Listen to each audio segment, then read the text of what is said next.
In this video, I will be telling you how you can unlock your dribbling and first touch potential. But first of all, who am I and why should you listen to me? My name is Jamie Breen and I'm a semi-professional footballer who is very good at dribbling. I've learnt it from the absolute basics to now dribbling through multiple teams, getting loads of clips like this, and I will be going professional in a few years' time. So why are you not at your potential already and how can we actually see results? So first of all, the way that you see results is you spend X amount of time, and if you spend a long enough amount of time on that thing, then you're going to see the right results as long as it's the right training. So for example, if I do bench press 3 times a week and I do it for 6 months, I'm going to get a bigger chest. It's as simple as that. But then, let's say the next 6 months or the next year, I stop doing any sort of chest exercise, then I'm going to not see any results, and worse than that, I'm going to actually lose all my chest muscle. So all the chest muscle building I did in the first 6 months was completely pointless. And this will be the case for a lot of you guys. You'll have worked hard, you might have done the right drills, you do them for a week, 2 weeks, 3 weeks, you stop. You're like, oh, I haven't seen immediate results yet. Okay, I'm not doing it. And then, because of that, you go back to square one. And now you haven't made no progress and you've wasted time doing either the wrong training or you just haven't done the right training for long enough. So maybe for you, you're a dedicated person, you've been working on these drills, you've been trying to improve your dribbling and get a god first touch, but you just haven't seen results. You might have practiced it for 6 months straight, but the reason why you haven't seen any results is simply because you're doing the wrong training. So examples of wrong training is, let's say you're doing some sort of cone weave and you've got your head straight down, or you're practicing any sort of dribble, you've got your head down. This is not going to get you the desired result because you cannot replicate it in a game. As footballers, we need to be practicing drills that we can specifically do in the game. If you can't replicate in a game, then you're wasting your time. And what I mean by this is, if you tried, you might get better at dribbling with your head down off the pitch, but if you try and do that in game, you're going to get clamped because you can't sense the danger from anywhere, and you're going to miss passes that you could have played, or you're just not going to be aware basically while you're dribbling. So that's the first mistake a lot of players make. They dribble with their head down, which is absolutely essential for one, your safety, and two, if you want to reach your potential, you cannot be dribbling with your head down. But that doesn't mean that you have to be dribbling with your head up like this, because that's obviously ridiculous. So the sweet spot is just where you can see the ball if you're looking like this. So you can see the ball there, and you can also see what's going around. So it's a little bit down, but your head isn't fully down, it's not fully up. So as well as this, a lot of you guys, you're not practicing your weak foot. And if you want to master your dribbling and your first touch, you're going to need to practice your weak foot. It's as simple as that. It's not fun to do, because when you practice your weak foot, you might be shit at it. You might have a hard time doing the exercises, which can become frustrating, but this is where we see the most growth, right? You may have already got X amount of progress and you're X away from your potential on your strong foot. And on your weak foot, you are much further away from your potential than you are on your strong foot. So you're going to see results even quicker and you're going to be able to make rapid progress, which is exactly why you need to practice your weak foot. And the way that this replicates in game is you are going to be past the ball sometimes on your weak foot, and you're simply going to have to deal with it. If you're running at a defender and they're on your left side and you're left footed, you're going to need to use your right foot to dribble, because if you dribble with your left foot, you're showing him the ball. So it's as simple as that. You need to use your weak foot and you need to stop putting your head down. So that begs the question now, what do we actually practice to achieve this? And this is where we get slightly controversial, because a lot of people in the fitness industry, the football industry, they hate on cone drills and ball mastery drills. They say you can't replicate in a game, but I'm here to tell you that that is complete lies.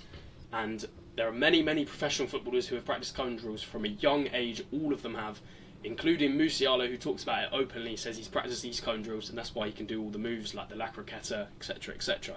So what specific drills do you actually practice with ball mastery? So just an example, the U shape, right? And I'll put a little video of me doing it on screen. And you might think, how does this replicate to me in game? How is this going to improve my touch and my dribbling? Well, the reason is because that specific skill you can do to get out of a tight situation and explode away from a defender. Obviously, you're not going to keep doing it like this, but you do it once and then bang, you're gone. Cone drills. That's ball mastery stuff is working on the stationary movement. So if you've just been past the ball, you're standing still, then you do a move like the U shape and get out of trouble. Cone drills is where we practice manipulating the ball while moving. So for example, the Messi dribble. It's 2 players on each side of you. you don't know what to do, you need to go through them. You go bang, bang, messy dribble, weave through them. I have a video on screen as well of me doing the messy dribble. So once you've learned how to actually manipulate the ball in these different directions, you can physically move the ball. Your brain can signal to your legs, I want to move the ball here, so I'm going to move it here. And you can actually do that. That's when you've sort of mastered dribbling, you've mastered your ball control. And the reason why this is amazing for in-game is because, let's say there's a defender coming towards you, you need to go at a specific angle. Before practicing all these ball mastery and cone drills, you literally couldn't do that. You still might get out of the situation 1 times out of 100. But if you've practiced the drills, one, it's going to give you the confidence to know that you can actually weave the ball out like that. And as well as this, you're just physically going to be able to do it, and you can keep it closer to you while you do it. So that's why you need to do that. But then that begs the question, isn't this going to make us robotic, etc., etc.? Well, the answer is no, because the way that we refrain from being robotic is we do drills like 1v1s, which are absolutely essential. I cannot stress this enough. So the way that the system works is you do ball mastery cone drills, then you learn. That's where you learn how to move the ball in all the different directions. Then you do 1v1s.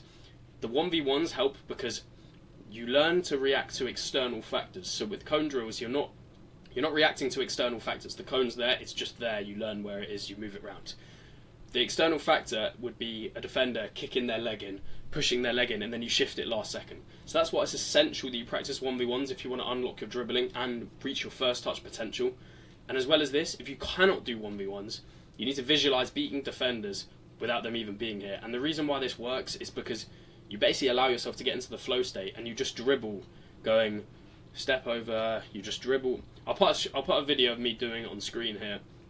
But the reason why it works is because you have to picture yourself doing it, and that will literally directly translate into you being able to do it in game. So it's a perfect thing to do.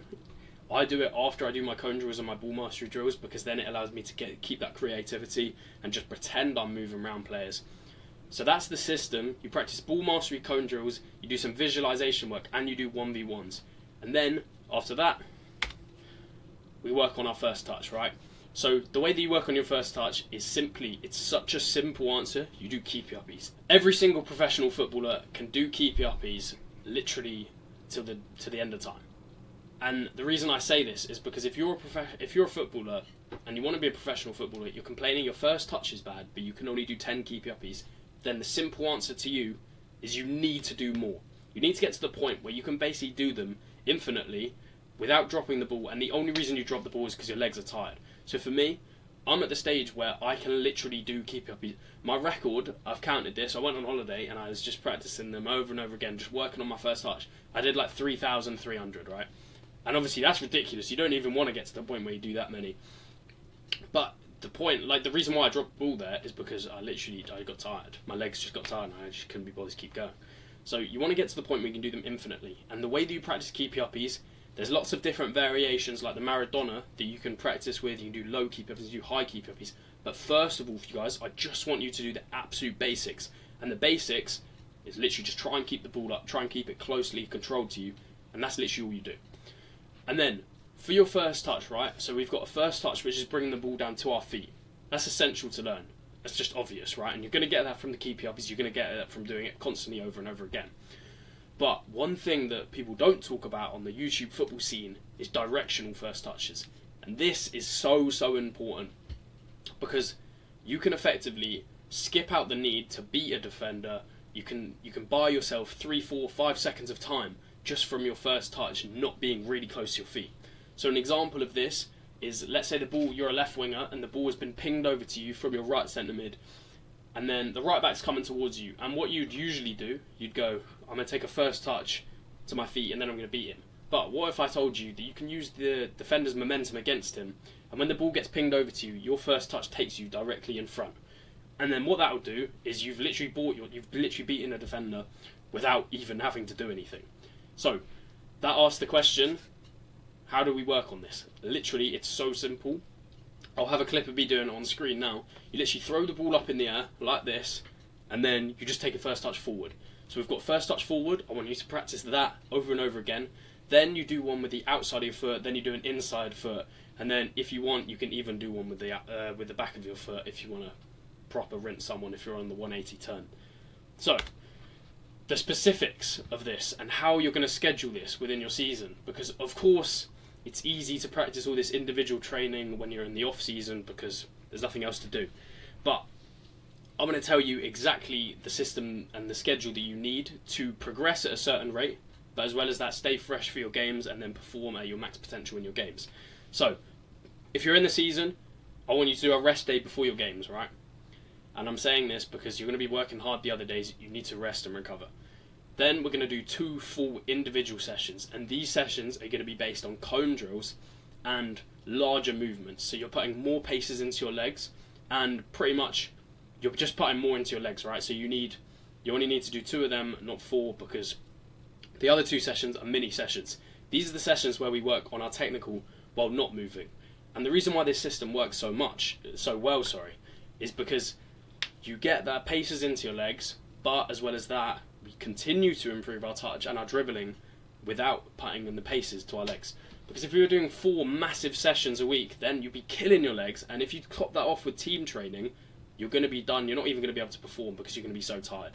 So it's 2 big sessions where you're really moving about, and then it's 2 mini sessions which are almost like rest days because you're not putting your legs through too much strain. So if I were training, this is the most obvious schedule for most of you guys, Tuesday, Thursday, Saturday game, then I would do this. Monday I would do one of the big sessions, then on Wednesday I'd do another big session, and then on Thursday before training I'd do a mini session, and then Sunday I'd also do a mini session. So you can move that about, you can play around with it, but that is exactly how I would schedule it. So now I've told you exactly what you need to work on if you want to unlock your dribbling and your first touch potential, that being cone drills, ball mastery, visualization, and 1v1 training.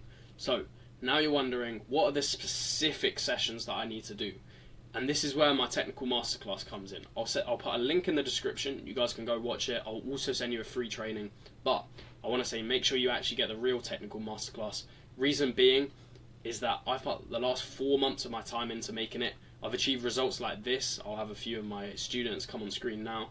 And as well as that, it's allowed me to hit clips like this, right? And that is all I need to tell you. I went from being that kid who was dribbling at Sunday League, losing the ball every time, to the point where I got benched, and now I made my pro debut, and as well as that, I just dribble people. I dribble through people for fun. I'm so confident dribbling, and I can help you achieve the same results. So make sure you go get the technical masterclass, or at least go get the free training before you get the masterclass. And that's the end of the video. I hope I've helped you, and I'll see you in the next one.